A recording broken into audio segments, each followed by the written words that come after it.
രഹബോത്ത് എന്ന ആശയമാണ് നമ്മൾ ചിന്തിച്ചുകൊണ്ടിരുന്നത്. നമ്മൾ അതിലൂടെ പോകുകയാണ്. ദൈവം തിരഞ്ഞെടുത്ത ഈ വർഷത്തിന് രഹബോത്ത് എന്ന് പേരിടുവാൻ കർത്താവ് ആവശ്യപ്പെടുകയും രഹബോത്ത് എന്ന പേരിൽ നമ്മളിതിനെ വിളിക്കുകയും ചെയ്തു. രഹബോത്ത് ആശയം തുടങ്ങുന്നത് യഥാർത്ഥത്തിൽ ഇസഹാക്കിൻ്റെ ഒരു വാചകത്തിൽ നിന്നാണ്. എന്നാൽ അബ്രഹാമിൻ്റെ ചരിത്രം തുടങ്ങിയെങ്കിൽ മാത്രമേ രഹബോത്തിൽ വരാനൊക്കത്തുള്ളൂ. അതുകൊണ്ട് നമ്മൾ അബ്രഹാമിനെക്കുറിച്ച് ചിന്തിച്ചു. ദൈവത്തിന് ഒരു ഉദ്ദേശത്തിന് വേണ്ടി ദൈവം തിരഞ്ഞെടുത്ത ഒരു വ്യക്തിത്വമായിരുന്നു അബ്രഹാം.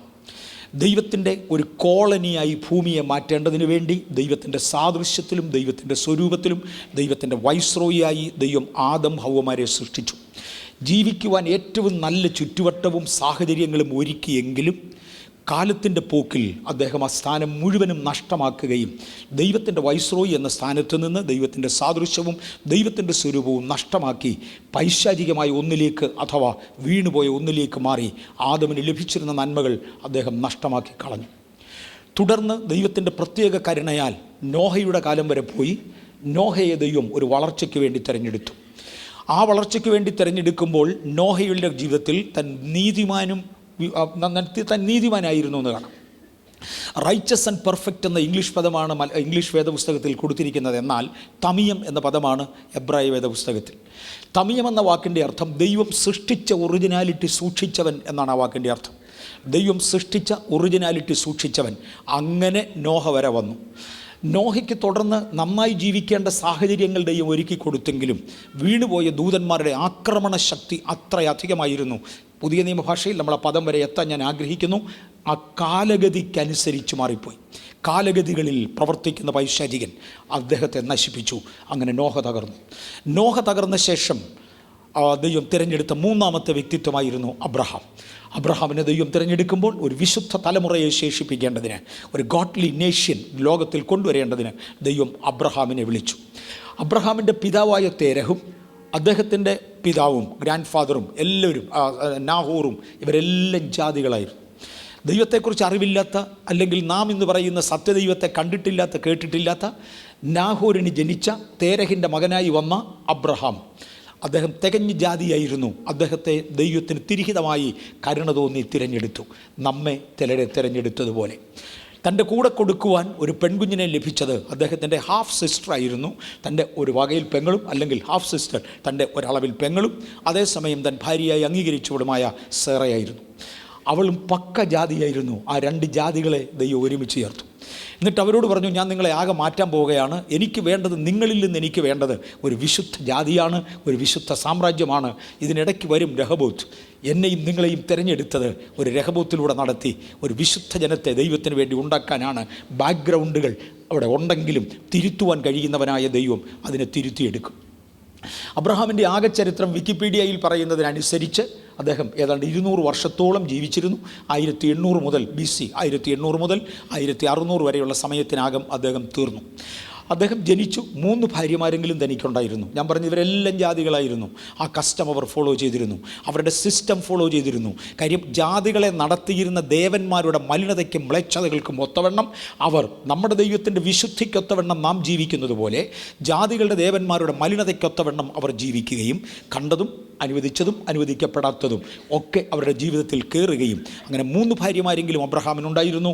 ഒടുവിൽ അദ്ദേഹം മരിച്ചു. പക്ഷേ മരിക്കുന്നതിന് മുന്നമേ വന്ധ്യമായൊരു കാഴ്ചപ്പാട് ദൈവം കൊടുക്കുകയും മക്പേല നിലത്തിലെ ഗുഹയിൽ മാത്രമേ എന്നെ അടക്കാവൂ എന്ന് പറഞ്ഞ് അബ്രഹാമിനെയും തൻ്റെ ഭാര്യയായിരുന്ന സാറയെയും വാഗ്ദത്തത്തെ, നിത്യതയെ ഇന്ന് ചിത്രീകരിക്കുന്ന മക്പേല നിലത്തിലെ ഗുഹയിൽ അവരെ അടക്കുകയും ചെയ്തു. അങ്ങനെ കേവലം ജാതി മാത്രമായിരുന്ന അബ്രഹാമിനെ സ്വർഗത്തിലെ ദൈവം വിടുവിക്കുകയും മക്പേല നിലത്തിന് യോഗ്യനാക്കി മാറ്റുകയും ദൈവസഭയുടെ അടിസ്ഥാനം ദൈവം അവിടെ ഇടുകയും ചെയ്തു.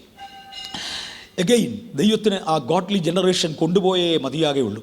അതിനുവേണ്ടി ദൈവം തിരഞ്ഞെടുത്ത ഇവരുടെ പ്രത്യേകതകൾ ഒന്നുകൂടെ ചിന്തിക്കുകയാണ്. ഒന്ന്, അവരുടെ പേരുകൾ ജാതീയ പേരുകളായിരുന്നു. അബ്രഹാമിൻ്റെ പേര് അബ്രാം എന്നായിരുന്നു. ദൈവം അത് മാറ്റി അബ്രഹാം എന്ന് പിന്നത്തേതിലാക്കി. സേറയുടെ പേര് സാറായി എന്നായിരുന്നു. ദൈവം അത് മാറ്റി സാറായി എന്ന് മാറ്റി. അവരുടെ പേരുകൾ പഴയ പാരമ്പര്യത്തിൽ, അല്ലെങ്കിൽ പഴയ ദേവന്മാരെ ചിത്രീകരിക്കുന്നതായിരുന്നു എന്ന് ഞാൻ പറയുമ്പോൾ വീണുപോയ ശക്തികളെ ചിത്രീകരിക്കുന്ന, ഇംഗ്ലീഷിൽ എഴുതുമ്പോൾ സ്മോൾ ലെറ്ററിൽ എഴുതുന്ന സകലതും വീണുപോയ അന്യശക്തികളെ കുറിക്കുന്നതാണ്. ആരേലും ക്രിസ്ത്യാനി അബദ്ധത്തിന് ദൈവത്തിന് പകരം ഇത് എഴുതി വെച്ചാൽ ചുമ്മാ എന്തിനാ നരകത്തിൽ പോന്ന് ചെയ്യരുത്. അത് ജാതീയ ശക്തികളെ കുറിക്കുന്ന പദമാണ്. ദൈവത്തിൻ്റെ നാമം അല്ല. ദൈവത്തിൻ്റെ നാമം വൃഥാവെടുക്കരുത്, അലങ്കോലപ്പെടുത്തരുത്. താൻ വിശുദ്ധനാണ്. ഓൾവേസ് ഇംഗ്ലീഷിൽ ദൈവം എന്ന് എഴുതണമെങ്കിൽ G ക്യാപിറ്റലിലായിരിക്കും ആരംഭിക്കുന്നത്. ദൈവത്തിന് അവരെ പണിത് ഉയർത്തണമായിരുന്നു. അതിനുവേണ്ടി ദൈവം ഒരു കാര്യം ചെയ്തു. ഇവരുടെ എല്ലാം വഴികളിൽ ദൈവം ഇടപെടുകയും ദൈവം അവരുടെ വഴികളെ ഡിസ്റ്റർബ് ചെയ്യുകയും ചെയ്തു. എന്തുകൊണ്ടായിരിക്കും എൻ്റെ ജീവിതത്തിൽ ഡിസ്റ്റർബൻസ് വരുന്നത്, ഈ പ്രശ്നം വരുന്നത് അവർ ചോദിച്ചാൽ, എൻ്റെ വിചാരങ്ങൾ നിങ്ങളുടെ വിചാരങ്ങൾക്ക് മീതെയും എൻ്റെ വഴികൾ നിങ്ങളുടെ വഴികൾക്ക് മീതെയുമാകയാൽ നിങ്ങളെ ഡിസ്റ്റർബ് ചെയ്യുകയാണെന്ന് മാത്രമേ തോന്നത്തുള്ളൂ. 5ാം ക്ലാസ്സിൽ പഠിക്കുന്ന എൻ്റെ മകൻ രാവിലെ കളിച്ചുകൊണ്ടിരിക്കുന്നത് കണ്ടാൽ അവനെ ഡിസ്റ്റർബ് ചെയ്ത് പഠിക്കാനാക്കുന്നത് എൻ്റെ കടമയാണ്. കുഞ്ഞിനെ തന്ന് മനസ്സിലായാലും ഇല്ലെങ്കിലും, എനിക്ക് ഇതിന്ന് മനസ്സിലായാലും ഇല്ലെങ്കിലും, എന്നെക്കുറിച്ചൊരു നല്ല കരുതലുള്ളവനായ ദൈവം എൻ്റെ വഴികളെ ഡിസ്റ്റർബ് ചെയ്യുന്നതിനായി, ഇൻ്റർഫിയർ ചെയ്യുന്നതിനായി ഞാൻ ദൈവത്തെ നന്ദിയോടെ സ്തുതിക്കുകയാണ്. ഇവരെല്ലാവരും തന്നെ കൊണ്ടുവന്നിരുന്നത് അവരുടെ പഴയ പേരുകൾ, അവരുടെ പഴയ ലൈഫ് സ്റ്റൈൽ, അവരുടെ പഴയ കൾച്ചറുകൾ, അവരുടെ പഴയ പ്രാക്ടീസുകൾ, ഇതെല്ലാം അവർ കൊണ്ടുവന്നു. ഇതെല്ലാം അവർ സേവിച്ചു വന്നതായ ആ ജാതീയ ദേവന്മാരെ കുറിക്കുന്നതാണ്. ഞാൻ ഇവിടെ ജാതികളുടെ ചിത്രങ്ങൾ എടുത്ത കൂട്ടത്തിൽ, ആ ക്ലാസ്സിനകത്ത് വരാത്തവർ ഇന്ന് എന്നെ ശ്രദ്ധിക്കുന്നുണ്ടെങ്കിൽ നിങ്ങൾക്ക് കൊള്ളാം. ഈജിപ്ഷ്യൻ രാജാക്കന്മാർ ഈജിപ്തിനെ ഭരിച്ചു വന്നതായ ജാതികളുടെ ദേവന്മാരെയാണ് സേവിച്ചിരുന്നത്. അവരുടെ ഹെയർ സ്റ്റൈൽ നോക്കിയാൽ അറിയാം, അവൻ്റെ ദേവൻ്റെ ഹെയർ സ്റ്റൈലായിരുന്നു, വിതൗട്ട് ഡൗട്ട്. അസീരിയൻ രാജാക്കന്മാർ അസീരിയയെ ഭരിച്ചിരുന്നതായ അവരുടെ വീണുപോയ ശക്തികളെ ആശ്രയിച്ചാണ് വന്നത്. അസീരിയൻ രാജാക്കന്മാരുടെ ഹെയർ സ്റ്റൈൽ കണ്ടു കഴിഞ്ഞാൽ അതറിയാം.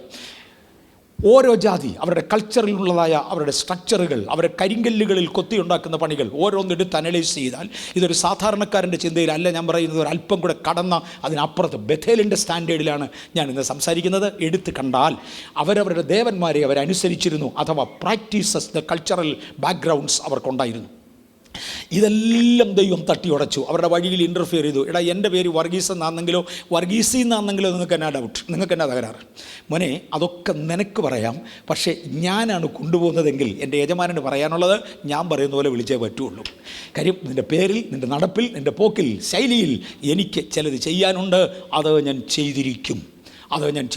അങ്ങനെ ഇവരിൽ നിന്ന് the made a base for a holy nation, ഒരു വലിയ ദൈവിക സാമ്രാജ്യം സ്ഥാപിക്കേണ്ടതിന് വേണ്ടി ദൈവം ഒരു ബേസ് അവരിൽ നിന്ന് ഉണ്ടാക്കിയെടുത്തു.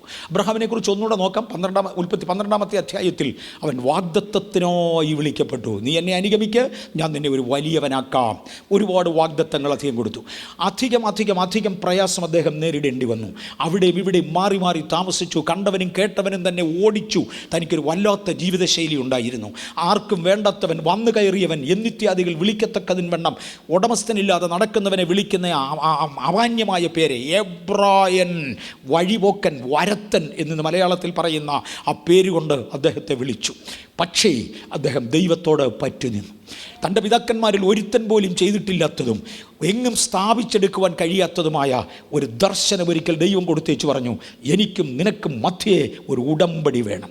ഇതുവരെയുള്ള ജാതീയ ദേവന്മാരുമായി നീ നടന്നപ്പോൾ നിൻ്റെ ശരീരം തിരിച്ചറിയുന്ന, നിൻ്റെ ശരീരത്ത് മനസ്സിലാക്കിയിരുന്ന പലതും ഉണ്ടെങ്കിലും വേദനാപൂർവ്വം മനസ്സിലാക്കേണ്ട പരിച്ഛേദനയിലേക്ക് ഇറങ്ങി വാ. ഇത് ഞാനും നീയും തമ്മിലുള്ള ഉടമ്പടിയാണ്. ഒന്ന് ആലോചിച്ച് നോക്ക്. അബ്രഹാം ഈ വെളിപ്പാട് കണ്ടു. രാവിലെ എഴുന്നേറ്റ് തൻ്റെ ഭാര്യയോട് പറഞ്ഞെന്നിരിക്കട്ടെ, ഞാൻ പരിച്ഛേദനയേക്കാൻ പോവുകയാണ്, എൻ്റെ വീട്ടിലുള്ളവർക്കെല്ലാം പരിച്ഛേദന കൊടുക്കാൻ പോകുകയാണ് എന്ന് പറഞ്ഞാൽ സാർ നിശ്ചയമായിട്ടും ചോദിക്കത്തില്ലേ, ആര് പറഞ്ഞ് കേട്ടതാ? ദൈവം പറഞ്ഞു. ആരോടും ഇപ്പോൾ പറഞ്ഞു? ഒന്ന് തെളിയിച്ചു തരാമോ?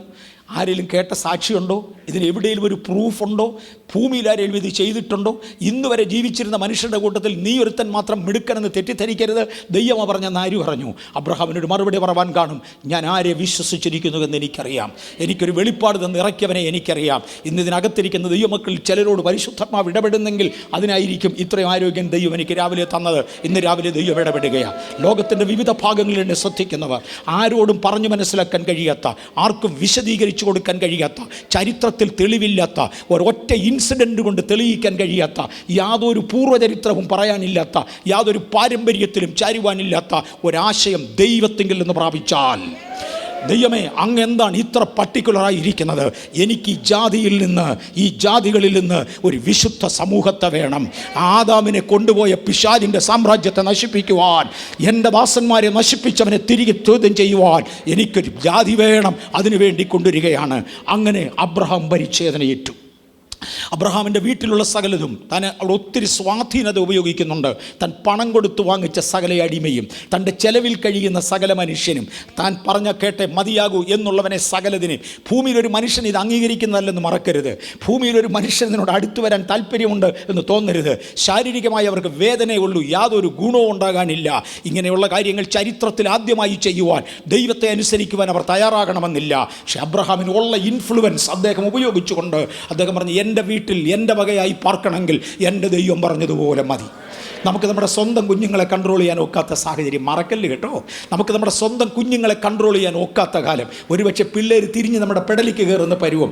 പഴയ അബ്രഹാമിന് പറവാനുണ്ട്, എൻ്റെ പണത്തിലാണ് നീ ജീവിക്കുന്നതെങ്കിൽ, എൻ്റെ ആഹാരത്തിലാണ് നീ ജീവിക്കുന്നതെങ്കിൽ, എൻ്റെ ദൈവത്തിന് ഹിതകരമായത് എൻ്റെ വീട്ടിൽ നടന്നിരിക്കും. ഭക്തിക്ക് വേണ്ടി നിന്ന ഒരു വ്യക്തിത്വം. കർത്താവ് പറഞ്ഞു, അബ്രഹാമേ, നിൻ്റെ പഴയ സ്ഥിതിയിൽ നിന്ന് നീ മാറി, യു ആർ സോളിഡ്.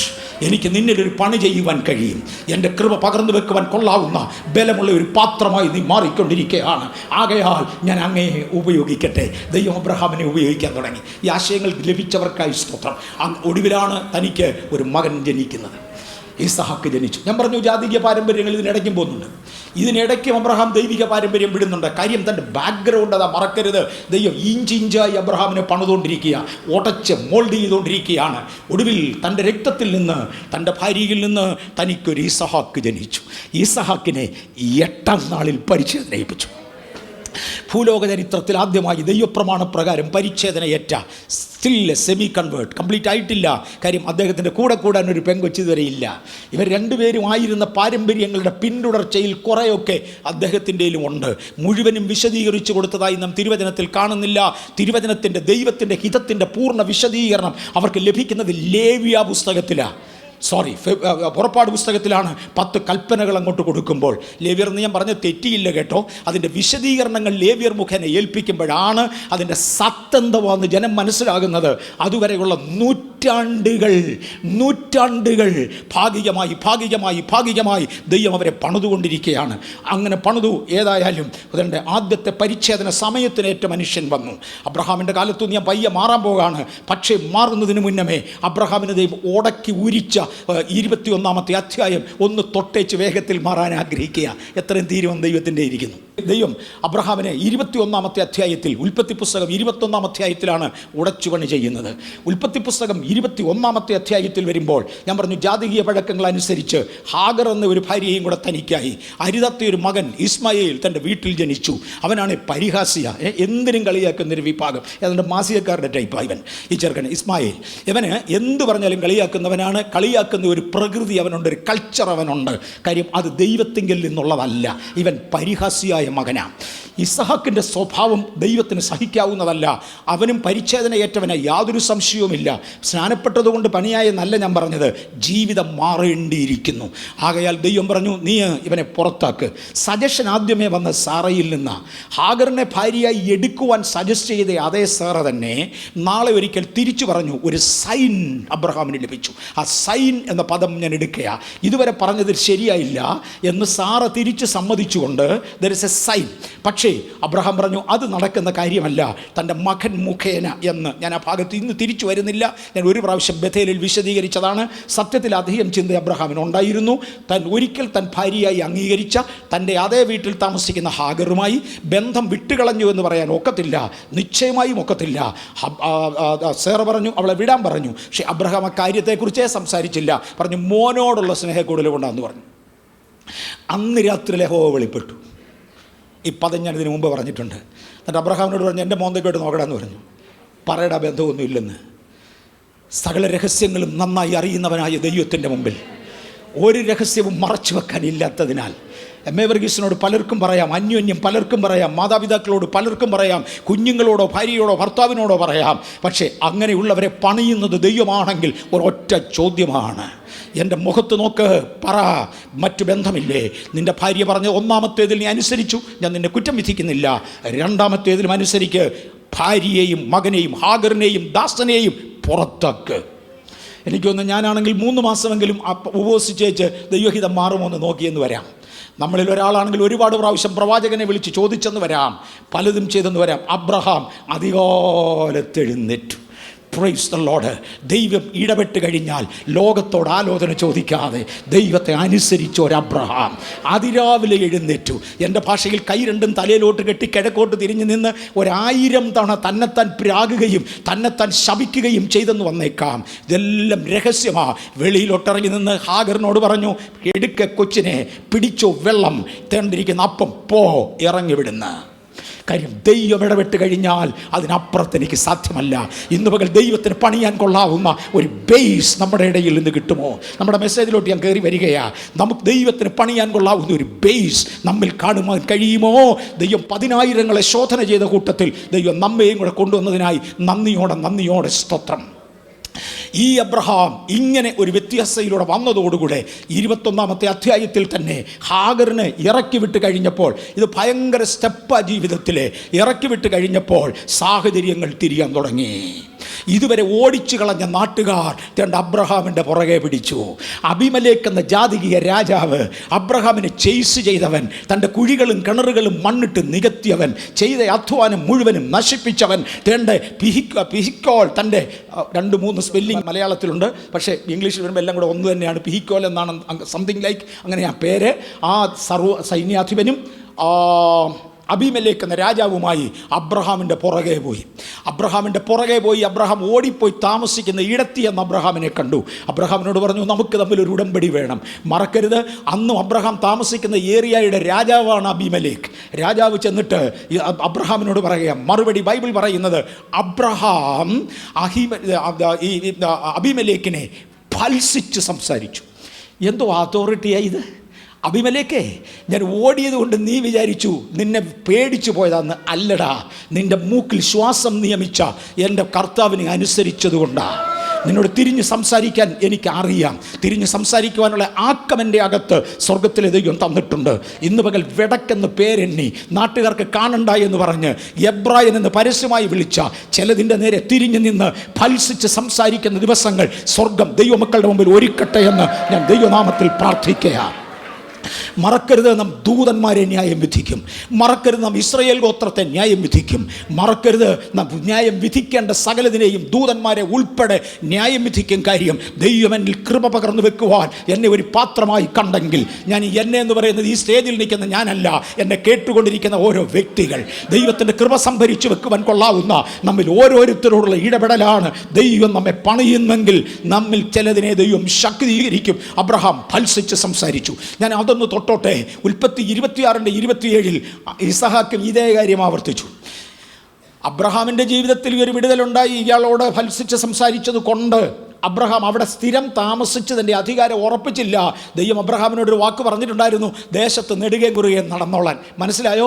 ഏരിയയിൽ 25 പേരായതുകൊണ്ട് ഇനി സ്വസ്ഥം ഗ്രഹഭരണമല്ല, പിന്നെ വട്ടത്തിലോട്ട് ഇറങ്ങാനാണ് ദൈവം പറഞ്ഞതെങ്കിൽ ഇറങ്ങി പ്രവർത്തിക്കുന്നവർക്കായി സ്തോത്രം. ചർച്ച ഒരു വിധം വളർന്ന് ജീവിക്കാനായെങ്കിലും അതുകൊണ്ട് നിർത്താനല്ല ദൈവം പറഞ്ഞത്. അബ്രഹാമിനോട് ദൈവം പറഞ്ഞത്, നീ ദേശത്ത് നെടുകയും കുറുകയും നടക്ക്. ബേർശേബയിൽ ബേസ് പിടിച്ചു, രാജാവിനെ പോലും ഭത്സിച്ച് നിർത്തി. എങ്കിലും അബ്രഹാം പിന്നെയും യാത്ര ചെയ്യാൻ പോയി. കാര്യം കൽപ്പന പിന്നെയും മുകളിൽ കിടക്കുന്നു. ഞാൻ ചെയ്തതിനേക്കാൾ അപ്പുറത്ത് ചെയ്യുവാൻ എന്നെ വിളിച്ചിറക്കിയവനായ ഒരു ദൈവം. തൻ്റെ ഹിതത്തിനനുസരിച്ച് നിൽക്കാം. പകലുള്ളിടത്തോളം ഇരുട്ടിൽ അകപ്പെടാതെ പകലിന് വേണ്ടി യാത്ര ചെയ്യാം. പകലുള്ളിടത്തോളം നമുക്ക് അധ്വാനിക്കാം. കഴിവുള്ളിടത്തോളം ചെയ്യാം. അബ്രഹാം യാത്ര ചെയ്യാൻ ഇറങ്ങിപ്പോയി. പിശാച് വിടത്തില്ല. അവൻ പുറകെ കൂടി. അബ്രഹാം കുഴിച്ച കുഴികൾ വീണ്ടും മൂടി. അബ്രഹാം പണിത ഇടങ്ങൾ വീണ്ടും പൊളിച്ചു. അബ്രഹാമിൻ്റെ വഴികൾ ഒരളവിൽ തളർന്നുവെന്ന് പറയാം. താനൊരു പിചില വൃക്ഷം വെച്ചിരുന്നു, അതവിടെ ഉണ്ട്. ഞാൻ ഇപ്പം അങ്ങോട്ട് തിരിയുന്നില്ല. പോകുന്നിടത്തൊക്കെ ഓരോ മെമ്മോറിയൽസ് പണിയുന്നവർക്കായി സ്തോത്രം. അബ്രഹാം ആ സ്ഥലം ഉറച്ചു കിട്ടിയപ്പോൾ ചെയ്തതാണ്, ഒരു വൃക്ഷം അങ്ങോട്ട് വെച്ച് പിടിപ്പിച്ചു. ഞാൻ ഇവിടുന്ന് പോയാലും, ഞാൻ തൽക്കാലം ഒന്ന് മാറിയാലും ഞാൻ ദൈവത്തിൻ്റെ വേല ചെയ്യാൻ പോകാം. പക്ഷെ ഞാൻ ഇരുന്ന ഇടം എവിടെയാണെന്ന് എനിക്ക് സാക്ഷിയായി ദൈവത്തിനും എനിക്കും മധ്യേ നിൽക്കേണ്ടതിന് ഒരു പിചില വൃക്ഷം നട്ട ശേഷം, അല്ലെങ്കിൽ ഒരു മെമ്മോറിയൽ വെച്ച ശേഷം അദ്ദേഹം യാത്ര ചെയ്തു. തൻ്റെ മകനായി ഇസഹാക്കിൻ്റെ കാലത്ത് തിരിച്ചവിടം വീണ്ടും പിടിക്കുന്ന ഒരു ചരിത്രത്തിൽ വരും. അന്ന് ഇതേ അബീമേലെക്കും ഇതേ പിഹിക്കോലും മാത്രമല്ല, അദ്ദേഹത്തിൻ്റെ ഒരു പ്രധാന സ്നേഹിതനെ കൂടെ വിളിച്ചുകൊണ്ട് അബീമേലെക്ക് വീണ്ടും വന്നിരിക്കുന്നു ഇസഹാക്കിൻ്റെ അടുക്കൽ. ഇസഹാക്ക് അബീമേലെക്കിനെ ഭത്സിച്ച് സംസാരിച്ചു. എൻ്റെ അപ്പനിൽ വ്യാപരിച്ച ദൈവകൃപ എൻ്റെ മേലൊരു അഭിഷേകം പകർന്നെങ്കിൽ അഭിഷേകത്തിൻ്റെ ഉടമസ്ഥനുണ്ടായിരുന്ന ദൈവകൃപ എൻ്റെ മേൽ നിലനിൽക്കുന്നു. Something called impartation. ഞാൻ അവിടെ വരെ എത്താൻ വരും. ഒരു ഇമ്പാർട്ടേഷൻ കൂടെ നടന്നിട്ടുണ്ട്. തീർന്നില്ല. യാക്കോബിൻ്റെ കാലമെത്തി. യാക്കോബ് സകലതും നഷ്ടപ്പെട്ടവനായി ഇറങ്ങി ഓടി. മൂന്നാം തലമുറ നമുക്ക് പിന്നെ ചിന്തിക്കണം. മൂന്നാം തലമുറ ഇറങ്ങി ഓടി. ജീവിതത്തിൽ സകലത്തിലും സകലതുമായി തൻ്റെ അമ്മായിയപ്പനെ കണ്ടുപിടിച്ചു. ഒടുവിൽ അമ്മായിയപ്പനുമായി പിരിയുമ്പോൾ അദ്ദേഹവും എതിർത്ത് കയർത്ത് റിബ്യൂക്ക് ചെയ്ത് സംസാരിച്ച ശേഷം വന്നു, ഒരിക്കലൊരു ദൈവകൃപ പകർന്നാൽ കർത്താവ് അത് തുടരുമാറാക്കട്ടെ. ഇതിനകത്തിരിക്കുന്ന ചിലരുടെ മേൽ വ്യാപരിച്ച ദൈവിക അധികാരം ഇന്നും തുടരേണ്ടതിന് വേണ്ടി, നഷ്ടമാകാതെ തലമുറകൾക്കത് കൈമാറേണ്ടതിന് വേണ്ടി ദൈവത്തിൻ്റെ ബലത്തിൻ്റെ കരം ദൈവസഭയോടുകൂടെ ഇരിക്കട്ടെ. ദൈവത്തിന് സ്തോത്രം. ഉൽപ്പത്തി പുസ്തകം 31 വരുമ്പോഴത്തേക്ക് യാക്കോബ് ഫൽസിച്ച് സംസാരിക്കുന്നതായി കണ്ടു. അതോറിറ്റി തുടരുന്നതായി കാണാം. 21:33 തൻ്റെ അബ്രഹാം ആ മെമ്മോറിയലായി ഒരു പിചുലവൃക്ഷം വെച്ചു. മാത്രമല്ല യാഗപീഠം പണിതു. തന്നെ വിളിച്ച ദൈവത്തെ താൻ ആരാധിച്ചു പോയി. ഒടുവിൽ ബേർഷേബ, ദ പ്ലേസ് ഓഫ് കവനന്റ്, ഉടമ്പടിയുടെ സ്ഥലം എന്ന് പേരിട്ടു. അബ്രഹാമിനോട് ദൈവം ഉടമ്പടി ചെയ്തത് കൽദയ പട്ടണമായ ഊരിൽ വെച്ച, ബേർഷേബയെ വെച്ചല്ല. മനസ്സിലായോ? 100 മൈലുകൾ അകലെ കൽദയ പട്ടണമായ ഊരിൽ 2 നദികൾക്കപ്പുറത്ത് 2 കരകൾ കടന്നു പോകേണ്ട ദൂരത്തിൽ വെച്ചാണ് സ്വർഗത്തിലെ ദൈവം കവനന്റ് തന്നതെങ്കിലും എൻ്റെ കവനന്റ് എസ്റ്റാബ്ലിഷ് ചെയ്യപ്പെട്ടത് ഇവിടെയാ. ഇതിനകത്തിരിക്കുന്ന 25-30 പേര് ഒരുപക്ഷെ 50 വർഷങ്ങൾക്ക് മുൻപേ ഒരു വാഗ്ദത്തം പ്രാപിച്ചവരാകാം. വേറെ 50-60 പേര് 25 വർഷം മുമ്പേ പ്രാപിച്ചവരാകാം. പക്ഷെ അന്നത് എസ്റ്റാബ്ലിഷ് ചെയ്തില്ല. ദൈവം എസ്റ്റാബ്ലിഷ് ചെയ്യുന്ന ഒരു രംഗമുണ്ട്. ആ എസ്റ്റാബ്ലിഷ് ചെയ്യുന്ന രംഗമായപ്പോൾ അബ്രഹാം ആ സ്ഥലത്തിനൊരു പേരിട്ടു, the place of covenant, Beersheba. ഒരു കവനന്റ് എന്ന അദ്ദേഹം അതിന് പേരിട്ട് പോകുകയുണ്ടായി. ഒന്ന് നോക്കിയോ, കാണണമെന്നുണ്ടെങ്കിൽ ആരുമില്ലാത്തവനായി മെമ്രയുടെ തോപ്പിൽ വന്ന് മരച്ചുവട്ടിൽ പാർത്ത് യാഗപീഠം പണിത് കൂടാരം പണിതിരുന്ന അബ്രഹാം ഒടുവിൽ തൻ്റെ സ്വന്തം മകനെ താൻ സ്നേഹിച്ച ഇസഹാക്കിനെ, നമ്മൾ അവിടെങ്ങും പോയില്ല, ഒരാളുടെ ചരിത്രം എടുക്കാൻ ഒരു ഞായറാഴ്ച കൊണ്ടൊക്കത്തില്ല, താൻ സ്നേഹിച്ച ഇസഹാക്കിനെ യാഗം കഴിക്കേണ്ടതിന് വരികയും അവിടെ വെച്ച് ആ യാഗപീഠത്തിൻ്റെ മേൽ ഇസഹാക്കിനെ കിടത്തുകയും ചെയ്തതോടെ സ്വർഗത്തിലെ ദൈവം വിളിച്ചു പറഞ്ഞു, അബ്രഹാമേ, ഇതിൽ കൂടുതൽ എന്നെ പരീക്ഷിക്കാനാണ്. ഇതിനകത്തിരിക്കുന്ന ചിലരെ പരീക്ഷിച്ച് നിങ്ങളുടെ സ്ട്രെങ്ത് ശോധന ചെയ്യുന്നതിനായി എൻ്റെ ദൈവത്തെ സ്തുതിക്കുക. ഇതിനേക്കാൾ ഉച്ചത്തിൽ നിന്റെ പെടലിക്കിട്ട് ഞാൻ എങ്ങനെ അടിക്കുമെടാ? ഇത് പിടിച്ചു നിന്ന അബ്രഹാമേ, ഇത് പിടിച്ചു നിന്ന അബ്രഹാമേ, ഞാൻ അന്വേഷിച്ച പുരുഷൻ താനായി. ഞാൻ നിന്നെ ഇന്റർഫിയർ ചെയ്തു, ഞാൻ നിന്നെ ഉടച്ചു, ഞാൻ നിന്നെ പൊളിച്ചു. പക്ഷെ എൻ്റെ ഗൗരവത്തിൽ എനിക്ക് പണിയേണ്ടതിന് നീ എൻ്റെ കയ്യിൽ ഒതുങ്ങിയിരുന്നതിനാൽ എൻ്റെ കരത്തിൻ്റെ ചരത്തിൻ്റെ ഒത്തവണ്ണം ചലിച്ച ആ ചലനത്തിന്റെ മുമ്പിൽ രൂപീകരിക്കപ്പെട്ട കളിമണ്ണ് ചുട്ട് ഞാനൊരു പാത്രമായി പുറത്തെടുക്കുന്നത് പോലെ ഞാനൊരു പേരിവിടെ എസ്റ്റാബ്ലിഷ് ചെയ്യാണ്, എൻ്റെ സ്നേഹിതനായ അബ്രഹാം. ഞാൻ ആരായിരുന്നു? ജാതി. ഇപ്പോഴും കസം മുഴുവൻ മാറിയിട്ടില്ല. ഇപ്പോഴും ഇയാൾ നന്നായിട്ടില്ല. എന്തുകൊണ്ട് ദൈവത്തിൻ്റെ സ്നേഹിതനെന്ന് വിളിച്ചു? മോനെ, നിന്റെ കാലം കൊണ്ട് എൻ്റെ ഇടപെട തീരത്തില്ല. എനിക്ക് ഇടപെടാനുള്ള പുതിയ നിയമസഭയോടാ. മനസ്സിലാകുന്നുണ്ടോ? എനിക്ക് ഇടപെടാനുള്ള പുതിയ നിയമസഭയോടാ. അബ്രഹാമിന് അത്രയൊന്നും അറിയത്തില്ല. കുറഞ്ഞ പക്ഷം ഓർത്ത് കാണും, ഇസഹാക്കിനോടോ യാക്കോബിനോടോ ആയിരിക്കാം. അതെ, അത്രേ അബ്രഹാമിന് അറിയത്തുള്ളൂ. എൻ്റെ ദൈവത്തിന് ഇടപെടുവാനുള്ളത് എം.എ. വർഗീസിനോടാ. എൻ്റെ ദൈവത്തിന് ഇടപെടാനുള്ളത് ഇതിനകത്തിരിക്കുന്ന നിങ്ങളോടാ. അവരുടെ കാലം വരുമ്പോൾ ഈ വീക്ക്നെസ് അവരിൽ കാണുകയില്ല. നിന്നിൽ ഇതുണ്ടെങ്കിലും ഞാൻ നിന്നെ കഴുകുകയാ, ഞാൻ നിന്നെ ശുദ്ധീകരിച്ചെടുക്കയാ. ഇതിനകത്തിരിക്കുന്ന ചിലതിൻ്റെ മുഖത്തേക്ക് നോക്കി എൻ്റെ കർത്താവിന് അന്നേ പറയാനുണ്ട്, അവന് വേണ്ടിയാണ് അബ്രഹാമേ ഞാൻ നിന്നെ ഒരു ബേസായി നിർത്തുന്നത്. സ്തോത്രം. ഇസഹാക്ക് രംഗപ്രവേശനം ചെയ്ത് ഇവിടെ നിൽക്കാൻ എനിക്ക് ഒക്കത്തില്ല. അബ്രഹാം വെച്ച പിചുല വൃക്ഷമാണ്ട വലത്തുവശത്ത് നിൽപ്പുണ്ട്. അബ്രഹാം കുഴിച്ച ശേഷം മറ്റു പൊളിച്ചു കളഞ്ഞ കിണറുകൾ ഇടത്തുവശത്തുണ്ട്. അതിൻ്റെ മണ്ടയ്ക്ക് 2 ഒരെണ്ണം കൂടെ പണിതുകൊണ്ടിരിക്കുക. ഇസഹാക്ക് അപ്പണി തുടർന്നു. പിശാച് ഇന്നത്തെ തലമുറയിൽ കൊണ്ടുവന്ന ഏറ്റവും വലിയ പ്രശ്നം, അപ്പൻ പോയ വഴിയെ മോൻ പോകത്തില്ല, അമ്മ പോയ വഴിയെ മോൾ പോകത്തില്ല. ഞാൻ ഓർക്കുന്നുണ്ട്, R.W. ഷാംബാക്ക്, അമേരിക്കയുടെ ഗർജിക്കുന്ന സിംഹമെന്ന് വിളിക്കപ്പെട്ടിരുന്ന ആ മനുഷ്യൻ തൻ്റെ 84 വയസ്സ് കഴിഞ്ഞ സാഹചര്യത്തിൽ ഒരിക്കലൊരു യൂറോപ്പ് കോൺഫറൻസിൽ വെച്ചൊരു പ്രസംഗം പറഞ്ഞെടുത്ത് ഞാനും ഉണ്ടായിരുന്നു, സുനിൽ പാസ്റ്ററും ഉണ്ടായിരുന്നു. അത് അന്ന് പറഞ്ഞൊരു വാചകം എൻ്റെ ഓർമ്മയിലുണ്ട്. ദൈവം സൃഷ്ടിക്കുമ്പോൾ അതാത് തരം ഫലം കായ്ക്കുന്ന വിത്തുള്ള സസ്യമേ ഉണ്ടാക്കത്തുള്ളൂ. ആ തള്ള ചെടി തന്നെ തിരിച്ചു വരാത്ത മറ്റൊരു സസ്യത്തിൻ്റെ മോഡലിൽ വളർന്നു വരുന്ന അരിയാണ് ഈ കൊച്ചു പഴത്തിനുള്ളതെങ്കിൽ അത് ദൈവനിർമ്മിതമല്ല. It's adulterated on the way. സാത്താൻ അതിനകത്ത് കയറി എന്ന് മറക്കരുത്. ഇന്ന് പകൽ മാനസാന്തരപ്പെടുവാൻ കഴിയുന്നവർ, എൻ്റെ മെസ്സേജ് ഭയങ്കര ഗൗരവമാണെന്ന് ഇപ്പം അടുത്ത സ്റ്റെപ്പ് വരുമ്പോഴത്തേക്ക് മനസ്സിലാവും. ആ മാനസാന്തരത്തിലേക്ക് വന്നെങ്കിൽ കൊള്ളായിരുന്നു. അതാത് തരം ഫലം കായ്ക്കുന്ന വിത്തുള്ള സസ്യങ്ങൾ സ്വർഗത്തിലെ ദൈവം സൃഷ്ടിച്ചാക്കി. കാലഗതികൾ അതിനെ തട്ടിമാറ്റും. കാര്യം ദൈവത്തിൻ്റെ കാലഗതിയല്ല ലോകത്തിന്, ഏലിയൻസിൻ്റെ കാലഗതി. വീണുപോയ ദൂതന്മാർ അതാത് യുഗത്തിനൊത്തവണ്ണം സംസാരിക്കുമ്പോൾ, അതാത് വർഷത്തിനൊത്തവണ്ണം സംസാരിക്കുമ്പോൾ, പുരാതനായ ദൈവം പക്ഷേ ശാശ്വതവാനായ ദൈവം, ആ പുരാതനായ ദൈവം പക്ഷേ നിത്യനായ ദൈവം, ആ ദൈവത്തിന് ചില പ്രവർത്തനങ്ങളുണ്ട്. ഇസഹാക്ക് രംഗപ്രവേശനം ചെയ്തു. ഇസഹാക്ക് is again a semi converted person. ചെറുപ്പത്തിലെ തന്നെ അവരിച്ചതിനൊക്കെ ഏറ്റതാണെങ്കിലും ജീവിതം മൊത്തം മാറിയിട്ടില്ല. മാറാൻ തക്ക കൾച്ചറൽ ശൈലി തനിക്കില്ല. അത് പറഞ്ഞു കൊടുക്കാൻ ഇതുവരെ ആളില്ല. ഇതുവരെ ആർക്കും അതിനെക്കുറിച്ച് അറിഞ്ഞുകൂടാ. Is A child of the promise. തന്നൊരു വാഗ്ദത്ത സന്തതിയാ, സംശയമില്ല. നമ്മിൽ അനേകരും അങ്ങനെയാണ്. അദ്ദേഹത്തിൻ്റെ ഭാര്യയോ റിബേക്ക പക്ക ജെൻഡയിൽ, വേറെ എവിടെ കിട്ടാനാ? ജാതിയായ ഒരു സ്ത്രീയാണ് വിവാഹം കഴിച്ചത്. എഗെയിൻ അബ്രഹാമിനെ പറ്റിയുള്ള തന്നെ, having the old names, the old customs, the old cultures, the old practices and old traditions and old gods that the fallen angel, they are the aliens. ഇതെല്ലാം നിൻ്റെ ജീവിതത്തിലുണ്ട്. കംപ്ലീറ്റ് അല്ല, ഒരു വലിയ അളവ് തൻ മാറി. തൻ്റെ അകത്ത് ജീവനുള്ള ദൈവത്തെ ഒരു ഭയമുണ്ട്. തുടർന്ന് തൻ്റെ മോൻ പറയുമ്പോൾ തൻ്റെ പിതാവായ ഇസഹാക്കിൻ്റെ ഭയമായവനെ ചൊല്ലി. ദൈവത്തെ ഭയപ്പെടുന്നവർക്കായി സ്തോത്രം. ദൈവം എന്തെന്ന് അറിയുന്നവർക്ക് മാത്രമേ ഭയമുള്ളൂ, അല്ലാത്തവർക്ക് ഭയമില്ല. തീ കത്തിയെരിയുന്ന ഒരു പടക്കം ചില മിനിറ്റുകൾ കഴിഞ്ഞാൽ പൊട്ടിത്തെറിക്കാമെന്ന് അറിയുന്നത് ഒരു കൊച്ചു കുഞ്ഞു കണ്ടാൽ കയ്യിലെടുക്കാൻ ശ്രമിക്കും. പടക്കം എന്നാന്ന് അറിയാൻ വയ്യ, ഭയമില്ല. അനേകർക്ക് ദൈവം എന്താണെന്ന് അറിയാൻ വയ്യാത്തത് കൊണ്ട് തോന്നിയതുപോലെ പോകുകയാ. ദൈവ ഭയമില്ലാതെ വേണം മുന്നോട്ട് പോട്ടെ. God wanted to build them into his perfect image. ആ ദൈവത്തിൻ്റെ പൂർണ്ണ രൂപത്തിലേക്ക് കൊണ്ടുവരണം. അതിനുവേണ്ടി അവരെ ദൈവം പണിതുകൊണ്ടിരിക്കുക.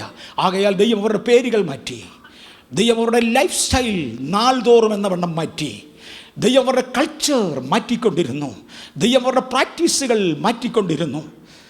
ഇനിയും ഇന്നത്തെ ഏറ്റവും ഗൗരവമായ ഭാഗത്തേക്ക് പോകുകയാണ്. കഴിഞ്ഞ രാത്രിയിൽ 2 മണിയായപ്പോൾ, ഈ നേരെ കഴിഞ്ഞ രാത്രിയിൽ 2 മണിയായപ്പോൾ, എന്ന് വെളുപ്പിനെ 2 മണിക്ക് പരിശുദ്ധാത്മാവിനോട് ഇടപെട്ടു. എന്നോട് പറഞ്ഞ ദേശത്തിൽ ചേഞ്ച് വരുത്താൻ പോവുകയാണ്. ഇത് ലോകം മുഴുവൻ ഈ മെസ്സേജ് പോകുന്നത് കൊണ്ട് ദൈവത്തിന്, എൻ്റെ ഭാഷയെ ദേശം എന്നൊക്കെ പറയുന്ന ഭൂമി അതിനേക്കാൾ എത്രയോ ചെറുതാണ് ദൈവത്തിന്.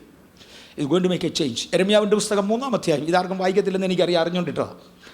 ഇതിനകത്തൊന്ന് വായിക്കാം, നമ്മൾ ഡയറക്റ്റ് വായിക്കാൻ വേണ്ടി. യെരമ്യാവിൻ്റെ പുസ്തകം 3-ാം അധ്യായം 14, 15, 16 വാക്യങ്ങൾ ദയവായി വായിച്ചാലും. യെരമ്യാവിൻ്റെ പുസ്തകം 3-ാം അധ്യായം 14, 15, 16 വാക്യങ്ങൾ ദയവായി വായിച്ചാലും. വിശ്വാസത്യാഗികളായ മക്കളെ, മടങ്ങി വരുവിൻ എന്ന് യഹോവയുടെ അരുളപ്പാട്. ഒന്ന് മടങ്ങി വരിക. ആര്? വിശ്വാസത്തിൽ ത്യാഗം തുടങ്ങിയവർ. വായിച്ചു. ഞാനല്ലോ നിങ്ങളുടെ ഭർത്താവ്. 2, ആരാണ് ഈ സംസാരിക്കുന്നത്? നിന്റെ യജമാനനാ സംസാരിക്കുന്നത്. നീ അനേക അന്യദൈവങ്ങളുടെ പുറകെ പോയെങ്കിൽ, അനേക ആകാശദേവതകളുടെ പുറകെ പോയെങ്കിൽ, അനേക വൈസ്രോയികളായി മാറ്റുവാൻ സാത്താൻ നിങ്ങളെ കൊണ്ട് ശ്രമിച്ചെങ്കിൽ, ഞാൻ ആരാന്ന് മറക്കരുത്. ഞാനാണ് നിന്റെ ഭർത്താവ്, ഞാനാണ് നിന്റെ യജമാനൻ. 3 വായിച്ചു. ഞാൻ നിങ്ങളെ പട്ടണത്തിൽ ഒരുത്തനെയും വംശത്തിൽ 2 പേരെയും വീതം എടുത്ത്. അതാ മെസ്സേജിന്റെ ഫസ്റ്റ് പാർട്ട്. ഞാനൊരു പട്ടണത്തിൽ നിന്ന് ഒരുവനെയും, ഒരു കുടുംബത്തിൽ നിന്ന് അല്ലെങ്കിൽ ഒരു വംശത്തിൽ നിന്ന് 2 പേരെയും വീതം എന്ന് പറഞ്ഞാൽ അത്യല്പമായ ഒരു ശേഷിപ്പിനെ തിരഞ്ഞെടുത്ത് ഒരു അന്ത്യകാല റിസ്റ്റോറേഷൻ നടക്കുമെങ്കിൽ, ഒരു രഹബോത്ത്, യഹോവ ഇപ്പോൾ എനിക്ക് ദേശത്ത് ഇടമുണ്ടാക്കി ഞാൻ പരക്കുമെന്ന് പറയണമെങ്കിൽ അത്യല്പമായ ഒരു ശേഷിപ്പിനെ ദൈവം തിരഞ്ഞെടുക്കും. ഇതിനകത്തിരിക്കുന്ന 2000 പേര് എന്നെ ഈ സമയത്ത് ശ്രദ്ധിക്കാൻ സാധ്യതയുള്ള ഒരു 10-40 ലക്ഷം പേര് നമ്മളെല്ലാവരും കൂടെ ഒരുമിച്ച് ചേർന്നാൽ ഇത് അത്യല്പമായ ഒരു ശേഷിപ്പാ. കാര്യം ലോക ജനസംഖ്യയുമായി നമ്മെ താരതമ്യം ചെയ്യാൻ ഒന്നുമില്ലാത്ത അബ്സല്യൂട്ട് മൈനോറിറ്റിയാണ് നമ്മൾ. ഒരുപാട് പേരെന്നോട് ഇത് ആവശ്യപ്പെട്ടു എന്നൊക്കെ പറയുമ്പോൾ ഞാൻ ഓർക്കാറുണ്ട്, ഭൂമി മലയാളം അറിയാവുന്ന ഒരു പരിപാടിയില്ല, അതെല്ലാം എന്നെ അറിയുന്നു. ഈ ഒരുപാട് പേരെന്നൊക്കെയുള്ള പ്രസ്താവനയുടെ ശൂന്യത. പക്ഷെ സകലതും അറിയാവുന്നവനായ ദൈവത്തിൻ്റെ മുമ്പിൽ നമ്മളൊരു അബ്സല്യൂട്ട് മൈനോറിറ്റിയാ. ഇന്നെന്നെ ശ്രദ്ധിക്കുന്ന ഓരോ പട്ടണത്തിൽ നിന്നും, ഇന്നെന്നെ ശ്രദ്ധിക്കുന്ന ഓരോ ട്രൈബുകളിൽ നിന്നും ഒന്നിനും രണ്ടിനും തിരഞ്ഞെടുത്ത് വായിച്ചാട്ടെ, സിയോനിലേക്ക് കൊണ്ടുവരും. ഞാൻ എൻ്റെ സ്ഥലത്തേക്ക് കൊണ്ടുവരും, എൻ്റെ പാറ്റേണിൽ കൊണ്ടുവരും. സിയോനിൽ സിയോൻ്റേതായ ശൈലിയുണ്ട്, കൾച്ചറുണ്ട്, പ്രാക്ടീസുണ്ട്, പാറ്റേൺ ഉണ്ട്. ക്രിസ്ത്യാനിക്ക് അവൻ്റേതായ ശൈലിയുണ്ട്, പാറ്റേണുണ്ട്. ഞാൻ അവിടേക്ക് മടക്കിക്കൊണ്ടുവരും. വഴിതെറ്റിപ്പോയവനെ മടങ്ങി വരാൻ തയ്യാറാകുക. വിശ്വാസത്യാഗിയെ മടങ്ങി വരാൻ തയ്യാറാകുക. ഞാൻ സിയോനിലേക്ക് മടക്കിക്കൊണ്ടുവരും. പിന്നെ വായിച്ചാട്ടെ, ഞാൻ നിങ്ങൾക്ക് എൻ്റെ മനസ്സിനൊത്ത ഇടയന്മാരെ നൽകും. അടുത്തത്, എൻ്റെ മനസ്സിനൊത്ത ഇടയന്മാരെ ഞാൻ നിങ്ങൾക്ക് നൽകും. ജനത്തിൻ്റെ മനസ്സെന്തെന്ന് ചോദിച്ചാൽ അതിനനുസരിച്ച് തുള്ളുന്ന ഇടയനെയല്ല, കർണരസമാകുമാർ പ്രസംഗിക്കുന്ന ഇടയനെയല്ല, എൻ്റെ മനസ്സിനൊത്തവണ്ണം പോകുന്നവനെ. ഞാൻ പണ്ടൊരിക്കലും ഇവിടെ പറഞ്ഞായിരുന്നു, ഒരു സ്കൂളിൽ ഞാൻ കയറി ചെന്നിട്ട് കുട്ടികളോട് നിങ്ങൾക്ക് എന്തൊക്കെ വേണം അതൊക്കെ സ്കൂളിൽ പ്രൊവൈഡ് ചെയ്യാമെന്ന് പറഞ്ഞാൽ കുട്ടികൾ ഡിമാൻഡ് ചെയ്യാൻ സാധ്യതയുള്ളത് മാത്തമാറ്റിക്സും ഫിസിക്സും മാറ്റിയേച്ച് ആ സമയത്ത് പിസ്സ കട്ട് ചെയ്യാനായിരിക്കാം. എന്താ പിള്ളേർ പറയുന്നത് അനുസരിച്ച് മാറുമെന്നാ? നോ, എൻ്റെ ഹിതത്തിനൊത്തവണ്ണം ഭരിക്കുന്ന, എൻ്റെ ഹിതത്തിനൊത്തവണ്ണം നടത്തുന്ന ഒരു കൂട്ടം ഇടയന്മാരെ ഞാൻ നിങ്ങൾക്ക് തരും. എ ഗ്രൂപ്പ് ഓഫ് പാസ്റ്റേഴ്സ്, ഒരു കൂട്ടം ഇടയന്മാർ. വായിച്ചാട്ടെടുത്തത് 7. അവർ നിങ്ങളെ ജ്ഞാനത്തോടും ബുദ്ധിയോടും കൂടെ മേയിക്കും. അവർ നിങ്ങളെ മേയിക്കുന്നത് ജ്ഞാനത്തോടും ബുദ്ധിയോടും കൂടെ. അവിടെ ഉപയോഗിച്ചിരിക്കുന്ന സ്ക്രിപ്റ്റുകൾ ശ്രദ്ധിച്ചാൽ, എൻ്റെ അഭിഷേകത്താൽ നിങ്ങളിൽ അവരിൽ നിറയുന്ന ജ്ഞാനത്തോടും ബുദ്ധിയോടും കൂടെ. ദൈവം ചില പർപ്പസിന് വേണ്ടി ചിലരെ അഭിഷേകം ചെയ്യും. ചിലരെ അപ്പോസ്തലന്മാരാക്കി, ചിലരെ പ്രവാചകന്മാരാക്കി, ചിലരെ ഉപദേഷ്ടാക്കന്മാരാക്കി. ആലയത്തിൻ്റെ പണിക്ക് വേണ്ടി ദൈവം രേഖകൾ ദാവീദിന് കൊടുക്കുകയും മോശയ്ക്ക് കൈമാറുകയും ചെയ്തെങ്കിൽ അതിൻ്റെ അകത്തെ പണി ചെയ്യേണ്ടതിന് ഒരു ഓഹലേലിൻ്റെ മേൽ അഭിഷേകം പകർന്നതുപോലെ വ്യത്യസ്ത ശുശ്രൂഷകൾക്ക് വേണ്ടി ദൈവം അഭിഷേകം ചെയ്യുന്ന ആൾക്കൂട്ടത്തിൻ്റെ മേൽ അധികാരം നടത്തുന്നവരായിട്ടല്ല, ഇടവകകളുടെ മേൽ കർത്തൃത്വം നടത്തുന്നവരായിട്ടല്ല, ദൈവത്തിൻ്റെ മാതൃകകൾ ഒപ്പിയെടുത്ത് ജനത്തിന് കൊടുക്കുവാൻ, എൻ്റെ ബുദ്ധിക്കൊത്തവണ്ണം നടത്തുവാൻ ബുദ്ധിയുള്ള ഇടയന്മാരെ ഞാൻ അവരുടെ മേൽ പകരും. അങ്ങനെ നിങ്ങൾ ദേശത്ത് വർദ്ധിച്ചു പെരുകുമ്പോൾ, അങ്ങനെ നിങ്ങൾ രഹബോത്ത് ദേശത്ത് വർദ്ധിച്ചു വരികുമ്പോൾ, കർത്താവിനോട് പറഞ്ഞ രഹബോത്ത് മടക്കിക്കൊണ്ടുവരാൻ പോകുകയാ. 2017 രഹബോത്താണെങ്കിൽ ഇന്ന് വെളുപ്പിന് 2 മണി കഴിഞ്ഞ ശേഷമാണ് കർത്താവിനോട് ഇടപെടാൻ തുടങ്ങിയത്. There is A restoration. ഇതിനെക്കുറിച്ച് ഒരു രഹബോത്ത് കൊണ്ടുവരാൻ പോകുകയാണ്. 10 കൂടെ വായിച്ചു നിർത്താം. ആ കാലത്ത് യഹോവയുടെ നിയമപ്പെട്ടകം എന്ന് ഇനി പറയുകയില്ല. ഇനി നിയമപ്പെട്ടകം എന്ന് പറയുകയില്ല എന്ന് പറഞ്ഞ പഴയ നിയമദേവാലയം അല്ലെന്ന്. പിന്നെ അത് മനസ്സിൽ വരികയില്ല, വരത്തില്ല. പിന്നെ അതിനെ ഓർക്കുകയില്ല, പിന്നെ ചെന്ന് കാണുകയില്ല, ഇനി അത് ഉണ്ടാക്കുകയുമില്ല എന്ന് യഹോവയുടെ അരുളപ്പാട്. ആമേൻ എന്ന് പറഞ്ഞ പഴയ നിയമകാലം അല്ലടാ, ഞാൻ വേറൊന്നാ പറയുന്നത്. വായിച്ചു. ആ കാലത്ത് യെരൂശലേമിന് യഹോവയുടെ സിംഹാസനം എന്ന് പേരാകും. എന്റെ സിംഹാസനം ഞാൻ അവിടെ കൊണ്ടുവെക്കും. എൻ്റെ പേഴ്സണൽ സാന്നിധ്യം ഇവിടെ ഉണ്ടായിരിക്കും. ഇന്ന് ഇതിനകത്തിരിക്കുന്ന ദൈവവൈതലേ, ഈ ശബ്ദത്തിലൂടെ എന്നെ ശ്രദ്ധിക്കുന്നവരെ, ഈ ആത്മീയ അന്തരീക്ഷം റേഡിയേറ്റ് ചെയ്യപ്പെടുന്ന ഇടങ്ങളിൽ, നാളെ മീഡിയകളിലൂടെ ഇത് ശ്രദ്ധിക്കുന്ന ഇടങ്ങളിൽ ദൈവത്തിൻ്റെ വന്യ സാന്നിധ്യം ചില ഇടങ്ങളിൽ വന്നിരിക്കട്ടെ. വെളിച്ചം വന്നിരിക്കുന്നതിനാൽ ഇരുൾ അവിടെ ഇരിക്കയില്ല. ചില ക്ഷീണങ്ങളും ഭാരങ്ങളും മാറിപ്പോകേണ്ടതിന് വേണ്ടി ഒരു ദൈവിക വെളിപ്പാടും സാന്നിധ്യവും വെളിപ്പെട്ടു വരുന്ന ഒരു സിയോൻ ഈ ദിവസങ്ങളിൽ സ്ഥാപിതമാകേണ്ടതിന് വിശ്വാസത്യാഗിയെ, തിരഞ്ഞെടുക്കപ്പെട്ട ചിലതിനെ, അബ്സല്യൂട്ട് സ്മോൾ റെമനന്റ്, ദൈവം തിരഞ്ഞെടുത്ത ഒരു ചെറിയ ഒരു ന്യൂനപക്ഷം, ദൈവിക കാഴ്ചപ്പാട് നിലനിർത്തുന്ന, ദൈവിക പ്രാക്ടീസ് നിലനിർത്തുന്ന, ദൈവിക കൾച്ചർ നിലനിർത്തുന്ന, ദൈവത്തിന്റെ സാദൃശ്യം നിലനിർത്തുന്ന, ദൈവത്തിന്റെ സ്വരൂപം നിലനിർത്തുന്ന ഒരാത്മസന്തതി. ഇതാണ് ചർച്ചിന്റെ രഹബൂത്ത്.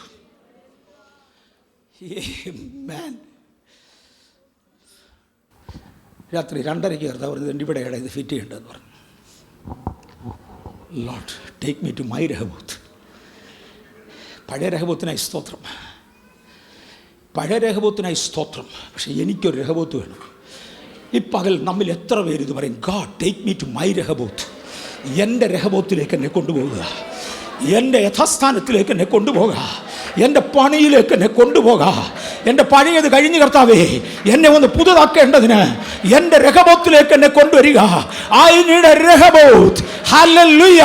ദൈവസഭയായി സഭയുടെ രഹബോത്തിലേക്ക്, ആത്മീയരുടെ രഹബോത്തിലേക്ക്, ഭാരതീയരുടെ രഹബോത്തിലേക്ക്, എന്നെ ശ്രദ്ധിക്കുന്നവരുടെ രഹബോത്തിലേക്ക് യേശുവിന്റെ നാമത്തില് കയറി വരേണ്ടതിന് ഇന്നൊരു തീരുമാനമെടുക്കാൻ ദൈവം അത് ചെയ്യട്ടെ. വിശുദ്ധ ദൂതന്മാരെ, ഇതിന് സഹായം നിൽക്കുക.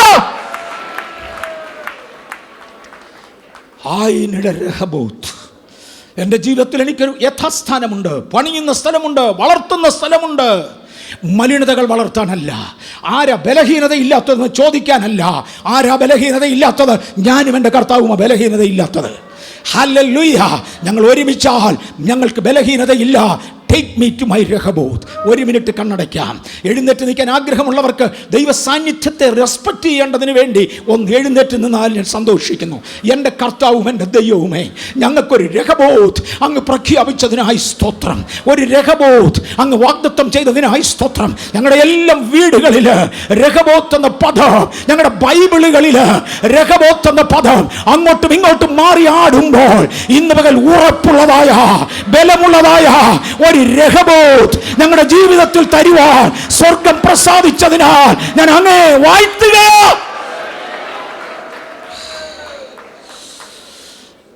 എഴുന്നേറ്റ് നിൽക്കുന്ന ജനം ലോകത്തിന്റെ ഏതു ഭാഗത്തെങ്കിലും കർത്താവേ, ദിവസം മുതൽ മുന്നോട്ട് ശ്രദ്ധിക്കുമ്പോൾ ആവർത്തിച്ച് എഴുന്നേറ്റ് പ്രതിഷ്ഠിക്കുന്നവരെ ഇന്ന് തൃക്കരങ്ങളിലേക്ക് ഏൽപ്പിച്ചുകൊണ്ട് ആ നിലനിൽക്കുന്ന ഒരു അനുഗ്രഹം അങ്ങ് അവരുടെ മേൽ പകരുവാൻ അപേക്ഷിക്കുന്നു. അങ്ങയുടെ നാമത്തിൽ അബ്രഹാമിന്റെ സ്നേഹിതനായ ദൈവമേ, ഇസഹാക്കിന്റെ ഭയമായവനെ, യാക്കോബിന്റെ പേര് മാറ്റിയവനെ, എന്നെ പണിതവനെ, ഞങ്ങളെ വിളിച്ചവനെ, അങ്ങയുടെ നാമത്തിൽ ഞാൻ രഹബോത്ത് വിളിച്ചു പറയുന്നു. അത് യേശുവിന്റെ നാമത്തിൽ തന്നെ. ആമേൻ. ഇരുന്നാട്ടെ ദയവായി. ഒരൊറ്റ ഓട്ടം കൂടെ ഓടാൻ രഹബോത്ത്. അവൻ അവിടെ നിന്ന് മാറിപ്പോയി മറ്റൊരു കിണർ കുഴിച്ചു. ഇവിടെ ആ രഹബോത്ത് തുടങ്ങുന്നത് നമുക്കറിയാം. നമ്മളവിടെ ചിന്തിച്ച് കഴിഞ്ഞതാ 26-22 ഉൽപ്പത്തി. ഇസഹാക്കിന് ദൈവം പണിയാൻ തുടങ്ങി. Is only A semi converted. മറക്കരുത്, സെമി കൺവേർട്ടഡ്. ഇന്നും പഴയ കൾച്ചർ ബാക്കിയുണ്ട്. പക്ഷേ തൻ്റെ ഹൃദയത്തിനകത്തൊരു ഭയമായി. മുന്നോട്ടുള്ള ഓരോ ദിവസവും കറക്ഷനിലൂടെ പോകുകയാണ്. എത്ര പേരുടെ അകത്ത് ഈ ഭയമുണ്ട്? എത്ര പേർ കറക്ഷനിലൂടെ പോകാൻ ആഗ്രഹിക്കുന്നു? തവേ ഞാൻ ആഗ്രഹിക്കുന്നവർക്കായി സ്തോത്രം. Is still half convert, semi convert, not completely convert. Is a different personality. തൻ്റെ ജീവിതത്തിൽ പ്രശ്നമില്ലായിരുന്നു. ചെന്നിടത്തുനിന്നൊക്കെ ഓടിച്ചു. കുഴിച്ച കിണർ മണ്ണിട്ട് മൂടി. നാട്ടുകാർ കയറ്റാതായി. അപ്പൻ ഫൽസിച്ച് സംസാരിച്ച് അപ്പൻ്റെ ഫൽസനം കേട്ടോണ്ട് വന്ന അബീമലേക്കും കൂട്ടരും തിരിച്ചടിച്ചു. അപ്പൻ്റെ കരുണ കൊണ്ടൊരളവിൽ കഴിഞ്ഞതാ. എൻ്റെ അപ്പനെ അപമാനിക്കുവാൻ, അല്ലെങ്കിൽ എൻ്റെ അമ്മയെ അപമാനിക്കുവാൻ തുനിഞ്ഞതിനാൽ അബീമലേക്ക്, നിൻ്റെ കുടുംബത്തിലുള്ള സകല സ്ത്രീകളുടെയും ഗർഭമായി അടച്ച് നിൻ്റെ കുടുംബം തൊലച്ചു കളഞ്ഞ ദൈവം എൻ്റെ അപ്പൻ്റെ പ്രാർത്ഥന കേട്ട് തുറന്ന ഒരു കുടുംബമാണ് നിൻ്റേത്. അതിലെ പിള്ളേരെയും കൂട്ടിയല്ലേ നീ എൻ്റെ കിണർ മൂടിയത്. ഇത് മനസ്സിലാകുന്നുണ്ടോ? എൻ്റെ അപ്പം തിന്നവൻ എനിക്കെതിരെ കുതികാലുയർത്തി, എൻ്റെ കൈകൊണ്ട് മുങ്ങിയവൻ വെട്ടിക്കൊല്ലുമെന്ന് ഭീഷണിപ്പെടുത്തി. That's fine. അത് ഇന്നും ഇന്നലെയും തുടങ്ങിയതല്ല. ഈ ലോകത്തിൻ്റെ കാലഗതി തിരിച്ച് എഴുതുന്ന ഒരു സമയം പുറകെ വരുന്നുണ്ട്. സ്തോത്രം. ഓക്കെ. പക്ഷേ തൻ്റെ പിതാവായ അബ്രഹാം പിടിച്ച സ്ഥലം തമ്മിട്ടില്ല. അതിനുവേണ്ടി തന്നെ നിന്നു. He found a sign. ആ പോകുന്ന കൂട്ടത്തിലാണ് ഒരടയാളം കണ്ടത്. അബ്രഹാം അടയാളം കണ്ടപ്പോൾ തിരിച്ചറിഞ്ഞില്ല. തൻ്റെ ഭാര്യയായ സേറ പറഞ്ഞതുകൊണ്ടാണ് അരുതാത്തൊരു ബന്ധത്തിൽ ചെന്ന് ഇടപെട്ടത്. കുറച്ച് കഴിഞ്ഞപ്പോൾ സേറ തിരിച്ചു പറഞ്ഞു. അടയാളം കണ്ടിട്ട് അബ്രഹാമിന് പിടികിട്ടിയില്ല. ദൈവം നേരിട്ട് വന്ന് പറയേണ്ടി വന്നു. ഇസഹാക്ക് ഒരു അടയാളം കണ്ടു. ഞാൻ വിതച്ചു 100 മേനി കൊയ്തു. ഇത് ചരിത്രത്തിൽ ഇല്ല. ചരിത്രം തിരുത്തിക്കൊണ്ട് എൻ്റെ ജീവിതത്തിൽ ദൈവം ഒരു അടയാളം തന്നെങ്കിൽ I take it that it's from God. അത്രയും തിരിച്ചറിയുവാൻ എൻ്റെ അപ്പന് കഴിഞ്ഞില്ല. പക്ഷെ ഒരു തലമുറ കൊണ്ട് ആ തിരിച്ചറിവിലേക്ക് ദൈവം എന്നെ നടത്തി. ഇന്ന് പകൽ നമ്മുടെ ജീവിതത്തിൽ ചില അടയാളങ്ങൾ കാണുന്നതിനായി സ്തോത്രം. ആ അടയാളം കണ്ടുടനെ അദ്ദേഹം വിളിച്ചു പറഞ്ഞു, ഇത് രഹബോത്ത. പറഞ്ഞേച്ച് അദ്ദേഹം ജോലി ചെയ്യാൻ പോയി. പക്ഷെ വാക്കവിടെ കിടന്നെങ്കും പോയില്ല. ഞാനിതിനു മുമ്പേ പറഞ്ഞിട്ടുണ്ട്, എന്നെ ഒത്തിരി ശക്തിപ്പെടുത്തിയ ഒരു വാക്കൊരിക്കൽ കർത്താവ് പറഞ്ഞു. കർത്താവ് യേശു എന്നിൻ്റെ ശിഷ്യന്മാരും കൂടെ നടന്നു പോകുമ്പോൾ ഫലമില്ലാത്ത ഒരു അത്തി കണ്ടു. അത്തി കണ്ടുകൊണ്ട് യേശു പറഞ്ഞു, നിന്നിൽ നിന്ന് ഇനി ആരും തിന്നാതെ പോട്ടെന്ന്. കൊതിക്കറു പറയുമായിരിക്കുമെന്ന് ശിഷ്യന്മാർ ഓർത്തു കാണും, വിശപ്പ് കൊണ്ട് പറഞ്ഞതായിരിക്കുമെന്ന്. പിറ്റന്നാൾ അതുവഴി തിരിച്ചു വരുമ്പോൾ അത്തി തെണ്ടേ വേരോടെ ഉണങ്ങി നിൽക്കുന്നു. ഇത് കണ്ടപ്പോൾ ശിഷ്യന്മാർക്ക് ഒരു കാര്യം മനസ്സിലായി, പറഞ്ഞ് യേശു അങ്ങ് പോയാലും വാക്കെങ്ങും പോകുകയില്ല, അതവിടെ നിന്നതിൻ്റെ ജോലി ചെയ്യും, അതവിടെ നിന്നതിൻ്റെ ജോലി ചെയ്യും. ഇസഹാക്കേ, ആത്മനിവേശിതനായി അങ്ങ് ദൈവത്തിങ്കൽ ഒന്നൊരു അടയാളം കണ്ട് അങ്ങ് ഒന്ന് പറ രഹബോത്ത് പറഞ്ഞേച്ച് അങ്ങ് പോയാൽ, അങ്ങേ ആളുകൾ തോപ്പിച്ചാൽ, യാക്കോബ് നാട് വിട്ടു പോയാൽ, അനന്തര തലമുറ ഇവിടെ ഇല്ലാതെ പോയാൽ, ആ പിതില വൃക്ഷം വളരുന്നത് പോലെ ആ വാക്കവിടെ വളർന്നുകൊണ്ടിരിക്കും. ഹല്ലേലൂയ. അന്ന് മുതൽ ഇസ്രായേലിന്റെ ചരിത്രത്തിൽ ഇന്ന് വരെ ബേർശേബ അവരുടെ വകയാ. ചിലതെല്ലാം പറഞ്ഞു വെക്ക്, അത് ദൈവജനത്തിൻ്റെതാകട്ടെ. ചിലതെല്ലാം കണ്ടുവെക്ക്, അത് ദൈവജനത്തിൻ്റെതാകട്ടെ. ഈ ദിവസങ്ങളിൽ അധികാരത്തിൻ്റെ വ്യാപ്തി സ്വർഗത്തിൽ ദൈവം അയച്ചുകൊണ്ടിരിക്കട്ടെ. ഞാനങ്ങ് മുന്നോട്ടങ്ങ് പോകുക കേട്ടോ. നിന്ന് നമുക്ക് എങ്ങും ആകുകയില്ല. അതുകൊണ്ടാണ് രഹബോത്ത് തുടർന്ന് തൻ്റെ ഭാര്യയായ റെബേക്ക ഗർഭിണിയായി. ഇവിടെ നിന്ന് എത്ര നേരം നീക്കാനാ? പുതിയ നിയമത്തിലെത്താനാണ് ഞാൻ പോയത്. ഗർഭിണിയായി. ഞാൻ അങ്ങ് ചാടട്ടെ, ഒത്തനി ന്യൂസ് എടുക്കാം. അവളുടെ ഉള്ളിൽ 2 കുഞ്ഞുങ്ങളുണ്ടായി. ഏശാവും യാക്കോബുമാണ് നമുക്ക് നന്നായി അറിയാം. ഏശാവും യാക്കോബും 2 പേരും കൂടെ ഉള്ളിലുണ്ടായി. അവരുടെ ഉള്ളിൽ 25-ൻ്റെ 23-ൽ 25-ാമത്തെ അധ്യായത്തിൽ 25-ൻ്റെ 22-ൽ 2 കുഞ്ഞുങ്ങൾ അവളുടെ ഉള്ളിൽ തിക്കി എന്നാണ് മലയാള വേദപുസ്തകം. പക്ഷെ എബ്രായ വേദപുസ്തകത്തിൽ ഇംഗ്ലീഷ് വേദപുസ്തകത്തിൽ സ്ട്രഗിൾഡ് എന്നാണ്. എബ്രായ വേദപുസ്തകത്തിൽ അവർ യുദ്ധം ആരംഭിച്ചു. ഒന്നൊന്നിൻ്റെ കാല് വരാൻ തുടങ്ങി. ഒന്നൊന്നിനെ ഒതുക്കാൻ ശ്രമിച്ചു. എന്തിനാണെന്ന് ഇച്ചിരി കഴിയുമ്പം പറയാം. അവരന്യോന്യം ഇങ്ങോട്ടും ദേ ക്രഷ്ഡ് ഈച്ച് അതർ എഴുതിയിരിക്കുന്ന പദമാണ്. എബ്രായറിൽ എഴുതിയിരിക്കുന്ന വാക്കുകളുടെ അർത്ഥം they crushed each other, they pushed each other, they started misbehaving each other. വയറിനകത്ത് യുദ്ധത്തിൻ്റെ വ്യാപ്തി വല്ലാതെ ആയപ്പോൾ ഈ കാലഗതി, ആ കാലഗതി എന്ന് പറയുമ്പോൾ വേറൊരു കാര്യം ഓർമ്മിച്ചോട്ടെ. ഇതിനു മുമ്പ് 2 പ്രാവശ്യം ബഥേലി പറഞ്ഞത് വർഷങ്ങൾക്ക് പുറകിൽ. വേദപുസ്തക ചരിത്രത്തിൽ റെക്കോർഡ് ചെയ്യപ്പെട്ട ആദ്യത്തെ ഇരട്ട പിള്ളേരെ ഇതുങ്ങളെന്നറിയാവൂ? ബൈബിൾ ചരിത്രത്തിൽ ഇരട്ടപ്പിള്ളേർ വേറെ ഇല്ല. മൃഗങ്ങൾക്ക് മാത്രമേ അതുവരെ ഇരട്ടപ്പിള്ളേരുള്ളൂ. അങ്ങനെയാണെങ്കിൽ 2 കുഞ്ഞുങ്ങൾ എൻ്റെ ഗർഭത്തിൽ കാണുമെന്ന് ചിന്തിക്കാൻ ഒരിക്കലും റബേക്കയ്ക്ക് ഒക്കത്തില്ല. ഞാൻ ഇല്ലാതിരുന്ന് പ്രാർത്ഥിച്ചു ഒരു കുഞ്ഞുണ്ടായി. റബേക്ക വന്നപ്പോഴേ വന്ധിയായിരുന്നു. അവൾ ജാതി ആയിരുന്നെങ്കിലും ആ ജാതികീയ വൂമ്പിൽ നിന്നൊരു കുഞ്ഞുണ്ടാകാതെ, പരിച്ഛേദന കഴിഞ്ഞതായ പിതാവിന് ജനിക്കുന്ന സന്തതി ജാതിയുടെ വൂമ്പിലാകാതെ വൂമ്പ് അടച്ചതയും അവളെ ഇസ്ഹാക്കിൻ്റെലോട്ട് കൊടുത്തത്. ഈ ആശയമൊക്കെ കിട്ടിയാൽ നല്ലതായിരുന്നു. കാര്യം യാക്കോബിൽ വ്യത്യാസം വരുത്താൻ ദൈവം ആഗ്രഹിക്കുന്നു. He need a background.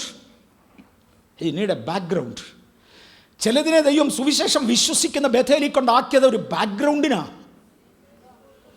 പകുതി വിശ്വസിക്കുന്നതും 3/4 വിശ്വസിക്കുന്നതും 1/4 വിശ്വസിക്കുന്നതും അല്ല ഞാൻ പറഞ്ഞത്. രക്ഷ, സ്നാനം, വേർപാട്, വിശുദ്ധി മുതലായി ദൈവകൃപയുടെ ഗൗരവമുള്ളത് അനുസരിക്കുന്ന ഒരു ഫുൾ ഗോസ്പൽ ചർച്ചിൽ, ബൈബിൾ ബിലീവിംഗ് ചർച്ചിൽ ദൈവം എന്നെ കൊണ്ട് നടുവാൻ കാര്യം ഒരു ബാക്ക്ഗ്രൗണ്ടിനാണ്. അടയ്ക്കേണ്ട പലതിനെയും അടച്ച്, നിർമ്മിക്കേണ്ട പലതിനെയും നിർമ്മിച്ച്. റിബേക്കയിൽ 2 കാര്യം ദൈവം സൃഷ്ടിച്ചു. 1, അവൾക്കൊരു നല്ല ഹൃദയം ദൈവം സൃഷ്ടിച്ചു, വിശ്വസിക്കുന്ന ഹൃദയം. 2, മക്കളുണ്ടാകാത്തവൾക്ക് മക്കളെ ജനിപ്പിക്കത്തക്കവണ്ണം ദൈവം ശരീരം മാറ്റി. മനസ്സിലും ശരീരത്തിലും പുതുമ സൃഷ്ടിച്ച ദൈവം അവളിലൂടെ പുറത്തു കൊണ്ടിരിക്കുക.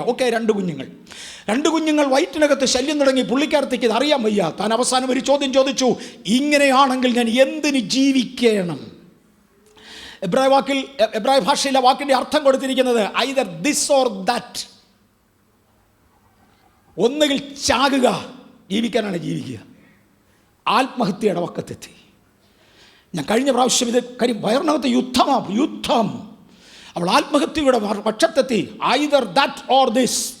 2നും കൂടെ എനിക്ക് ഒക്കത്തില്ല. കാര്യം മനുഷ്യന് ഇതിനു മുമ്പ് ഉണ്ടാകാത്തൊരു അനുഭവം ചരിത്രത്തിലില്ല, അംഗീകരിക്കാൻ പറ്റുന്നില്ല. ഞാൻ കഴിഞ്ഞ പ്രാവശ്യം ഇവിടെ എടുത്തപ്പോൾ ഇങ്ങനെ പറഞ്ഞു കാണും, മിക്കവാറും ഒക്കെ പറ്റിക്കാണാറുള്ള അബദ്ധം. വയറ്റിൽ യുദ്ധം ആരംഭിച്ചപ്പോൾ അയലോക്കത്തെ വീട്ടിൽ പോയി അവിടുത്തെ അമ്മച്ചിയോട് ചോദിച്ചു കാണും, അമ്മച്ചിക്ക് പിള്ളേരുണ്ടോ? പിന്നെ 10-20 എണ്ണം ഉണ്ട്. അക്കാലത്ത് അങ്ങനെ. അമ്മച്ചിക്ക് എന്തെങ്കിലും വൈറ്റ് യുദ്ധം ഉണ്ടായിട്ടുള്ളവർ എന്നെ കൊച്ച് നീ വർത്താനം പറയുന്നത് യുദ്ധം? ഈ എത്രയോ അനുഗ്രഹിക്കപ്പെട്ട കാത്തിരുന്ന ആശ്ലേഷിക്കുന്ന ഒരു സാഹചര്യം നിനക്കെന്നെ അല്ലമ്മച്ചി എൻ്റെ വയറ്റിൽ യുദ്ധം ഏതാണ്ട് ഭൂതമാണ്. അപ്പോഴേ വിചാരിച്ചാണ് ഇതുവരെ ഇല്ലാതിരുന്നൊടി ഭൂതവുമായി. പരിശുദ്ധാത്മാവിൻ്റെ അഭിഷേകത്താൽ ചിലർ താഴെ വീഴുമ്പോൾ അനുഭവമില്ലാത്ത നാട്ടുകാർ പറയുന്നത് കേട്ടിട്ടുണ്ടോ? ഭൂതമാണെന്ന് വിവരം കിട്ടവൻ. അനുഭവമില്ലാത്തവരോട് അനുഭവ സാക്ഷ്യം ചോദിക്കാൻ പോയതാ. ഇപ്പുറത്തെ അമ്മച്ചിയുടെ അടുക്ക കയറി ചോദിച്ചാൽ അമ്മച്ചിക്ക് എത്ര പിള്ളേരുണ്ട്? 15. അമ്മച്ചി വൈറ്റ് യുദ്ധം നീ എന്നെ വെച്ചാൽ പറയുന്നത് എൻ്റെ വൈറ്റ് യുദ്ധം. എടി നിനക്ക് പേയ, ചെല്ലുന്നിടത്തെല്ലാം പേയ ഭൂതമാണെന്നല്ലാതെ അനുഭവസ്ഥർ വേറെ ആരുമില്ല. റിബേക്കെ എന്താ അനുഭവസ്ഥരില്ലാത്തതെന്നറിയാമോ? 10,000ങ്ങളുടെ നടുവിൽ നിന്ന് ദൈവിക ഉദ്ദേശത്തിന് വേണ്ടി വിളിച്ചിറക്കപ്പെട്ട കണ്ണിയാ നീ, മറ്റേതാ കണ്ണിയല്ല. അതിന് അനുഭവം കൊടുത്തിട്ടൊന്നും സാധിക്കാനില്ല. നിനക്കൊരനുഭവമുണ്ട്, കാര്യം നീ അതാ. ആമേൻ. ഒടുവിൽ അവൾ തീരുമാനിച്ചു, ഒന്നിൽ അതല്ലേ ഇത്, ഐദർ ദിസ് ഓർ ദാറ്റ്. ഇനി ജീവിച്ചിരുന്നിട്ട് കാര്യമില്ല. ഒടുവിലൊരു തോന്നൽ വന്നു, എൻ്റെ ഭർത്താവ് കൊണ്ട് നടക്കുന്ന ആ ദൈവത്തോടൊരു വാക്കൊന്ന് ചോദിച്ചേക്കാം. അന്ന് രാത്രി യഹോവ വെളിപ്പെട്ടു. അന്ന് രാത്രി യഹോവ വെളിപ്പെട്ടേച്ച് പറഞ്ഞു, കുഞ്ഞേ നീ സാധാരണക്കാരിയല്ല. ഇന്ന് ചിലതിനോട് ദൈവം ഇടപെടട്ടെ. നീ സാധാരണക്കാരനല്ല, നീ സാധാരണക്കാരനല്ല. നിന്നെക്കുറിച്ച് ദൈവത്തിനൊരു ഉദ്ദേശമുണ്ട്. നാട്ടുകാരെ പോലെ നടക്കരുത്. നീ സാധാരണക്കാരനല്ല. കാലഗതിക്കനുസരിച്ച് പോകരുത്. നീ സാധാരണക്കാരനല്ല. 2 വംശങ്ങൾ നിന്നിൽ നിന്ന് പുറത്തു വരാൻ പോകുകയാ. ഒരുപക്ഷെ മൃഗങ്ങളിൽ നിന്ന് 2 മൃഗക്കുഞ്ഞുങ്ങൾ പുറത്തു വന്നേക്കാം. 2 മനുഷ്യരിൽ നിന്ന്, ഒരു മനുഷ്യനിൽ സ്ത്രീയിൽ നിന്ന് 2-4 മനുഷ്യക്കുഞ്ഞുങ്ങൾ പുറത്തു വന്നേക്കാം. പക്ഷെ നിന്നിൽ നിന്ന് പുറത്തു വരുന്നത് ബലം ഏറിയ ഒരു ജാതിയും ബലം കുറഞ്ഞ ഒരു ജാതിയും. 2 വംശങ്ങൾ നിന്നിൽ നിന്ന് വരാൻ പോകുകയാ. കാര്യം എനിക്കൊരു വാഗ്ദത്തം പെൻഡിങ്ങിൽ കിടക്കുക. നീ ബാക്കി ജാതികൾക്ക് പിതാവാകും.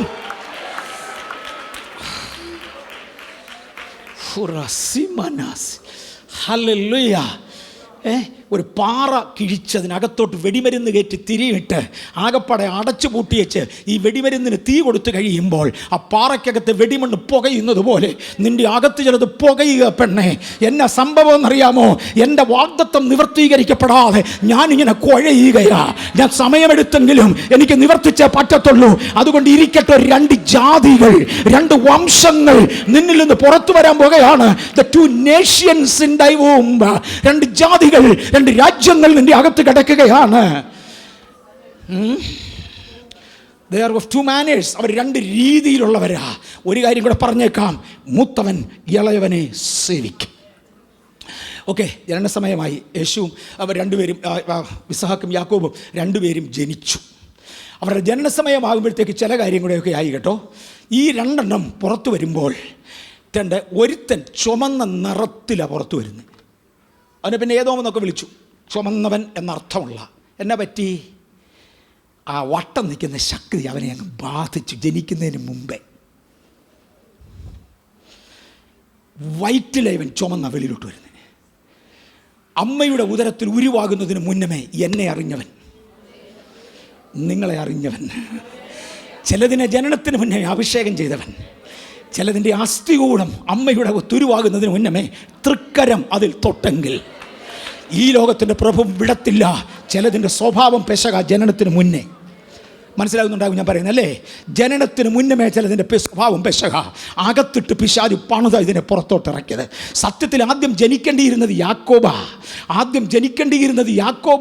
ദൈവത്തിനറിയാം, മറ്റവൻ ഭയങ്കരനാ. അവൻ യാക്കോബിനെ ജനിക്കാൻ അനുവദിക്കത്തില്ല. ഇതൊക്കെ പറഞ്ഞ കൊച്ചു പിള്ളേരാ, ജനിക്കാത്ത പിള്ളേരാണ്, ഇവർക്ക് അറിവില്ല. ഇതെല്ലാം ഒരു വശത്ത് കിടക്കുക. ഞാനതിൻ്റെ ആത്മീയത്തിലൂടെയാണ് യാത്ര ചെയ്യുന്നത്. ആദ്യം ജനിക്കേണ്ടത് യാക്കോബാ, പക്ഷേ ആദ്യം പുറത്തു വന്നത് ഏശാവ്. യാക്കോബ് 2ാമത് പുറത്തു വരുമ്പോൾ അവനൊരു പ്രത്യേകത കണ്ട് എത്ര പേര് ഓർക്കുന്നുണ്ട്? അവൻ്റെ കയ്യ് ഏശാവിൻ്റെ കുതികാലെ പിടിച്ചിരിക്കുക. കാലുവാരല്ല നമ്മൾ പറയും, തന്നെയല്ല. ആദ്യം ജനിക്കേണ്ടിയിരുന്നത് യാക്കോബാ. ആദ്യജാതനായി ജനിക്കണമെന്ന് അവൻ അപ്പോഴേ അറിയാം. പക്ഷെ ഈ ലോകത്തിൻ്റെ ശക്തി, ഈ ലോകത്തിൻ്റെ പ്രഭു മറ്റവനെ അധികാരപ്പെടുത്തിയതിനാൽ യാക്കോബിൻ്റെ തലയ്ക്ക് ചവിട്ടിയാണ് ഏശാവ് പുറത്തു പോകുന്നത്. പക്ഷെ പുറത്തു വരുന്നതിന് മുമ്പ് അവനെ കുതികാരെ പിടിച്ചിട്ടുണ്ട്.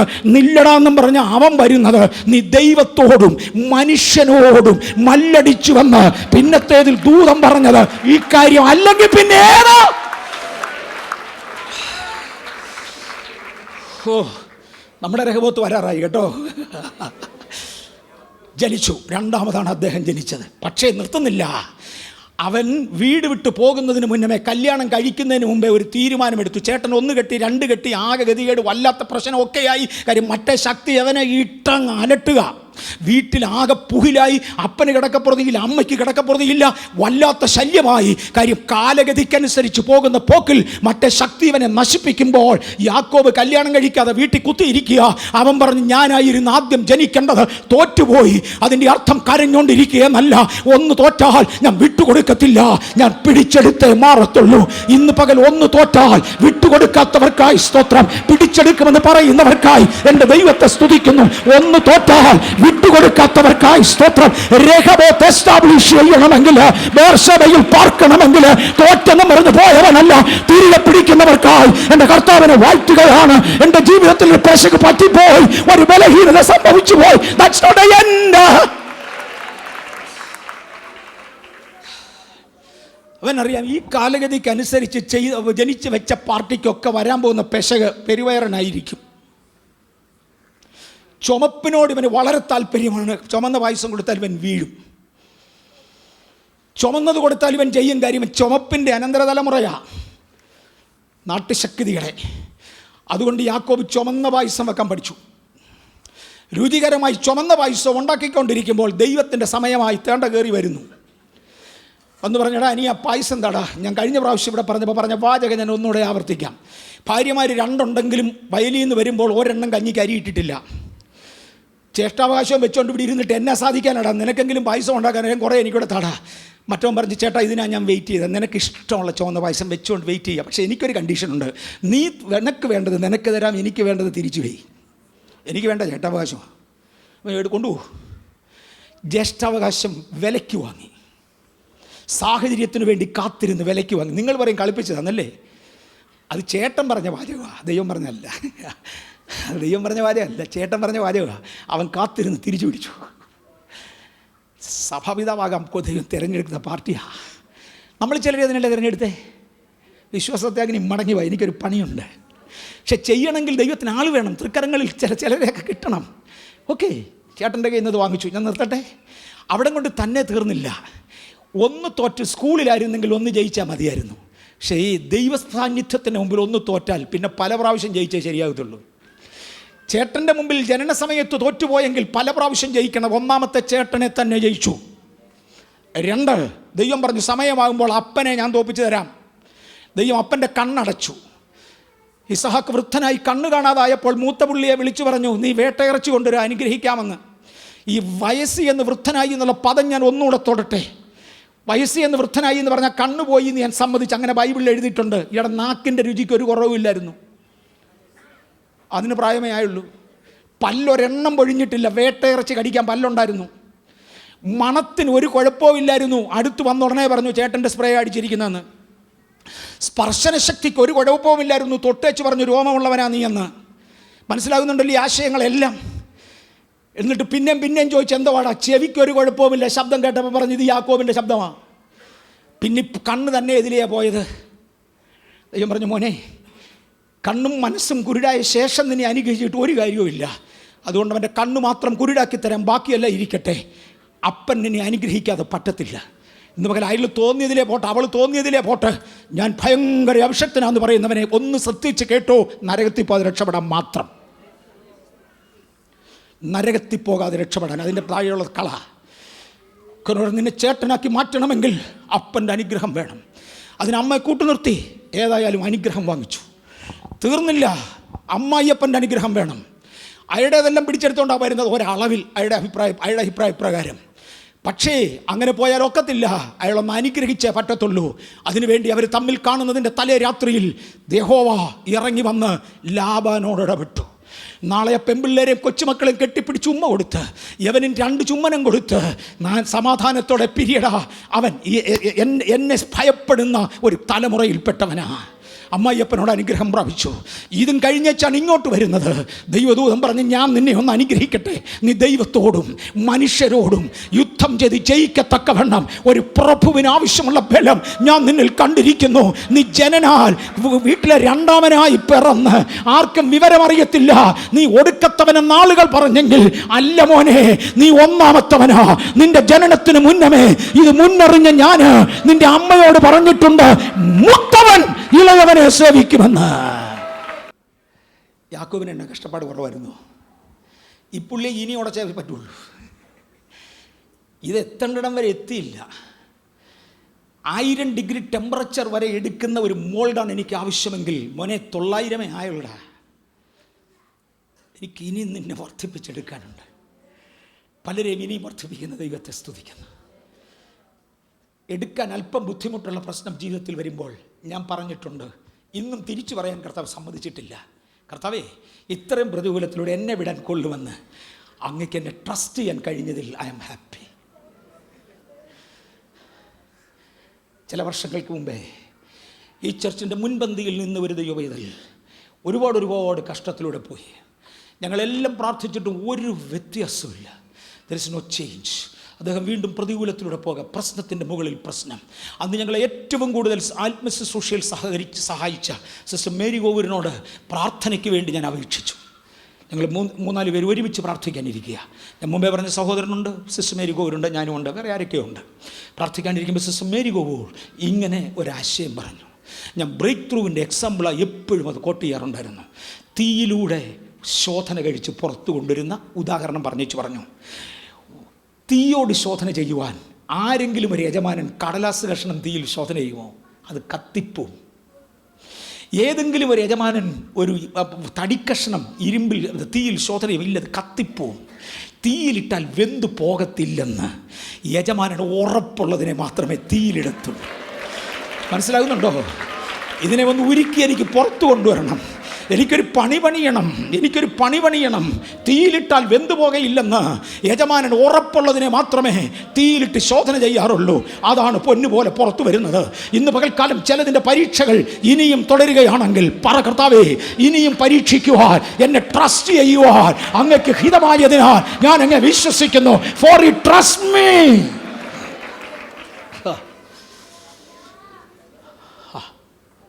5 മിനിറ്റ് എടുക്കത്തുള്ള നീ പറഞ്ഞിരുന്നു. He trusted. ഇതിനകത്തിരിക്കുന്ന ചിലതിനെ ട്രസ്റ്റ് ചെയ്യുന്നതിനായി സ്തോത്രം. അല്ല പിന്നെ തീയിലൊന്നും ഇടണ്ട, ഞൊട്ടിയാൽ തെറിക്കുന്ന പാർട്ടിയുണ്ട്.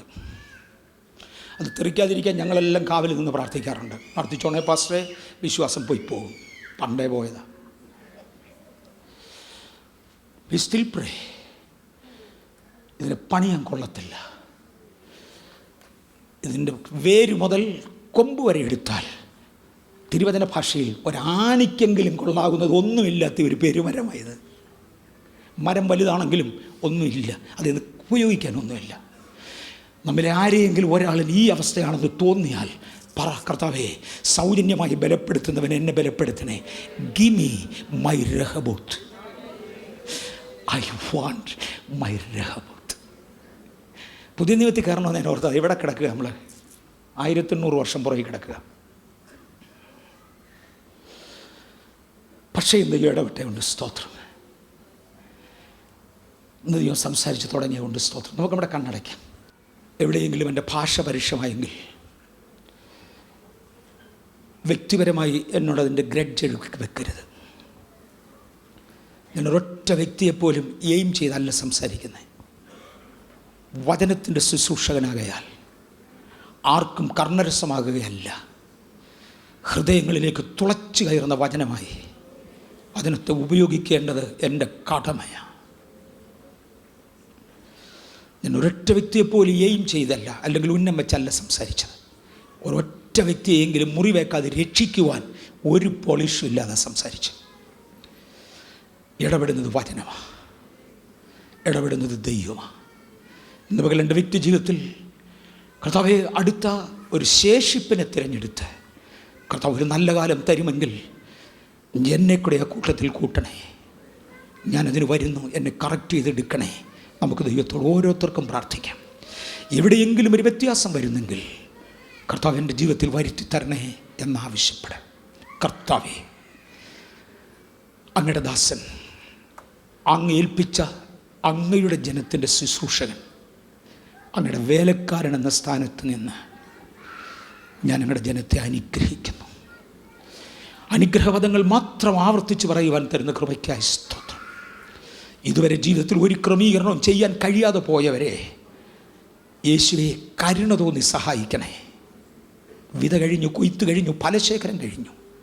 ഞാൻ വർഷങ്ങളായി വ്യത്യാസമില്ലാതെ പഴയതുപോലെ തുടരുന്നുവെന്ന് പറയുവാൻ എനിക്കിടയാകല്ലേ.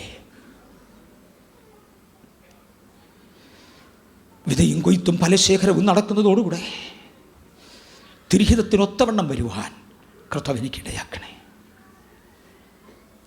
ഇന്ന് ഓരോരുത്തർക്കിടയാക്കണേ. ഞങ്ങൾ അന്യോന്യം തിരുനാമം ചൊല്ലി അനുഗ്രഹിക്കട്ടെ.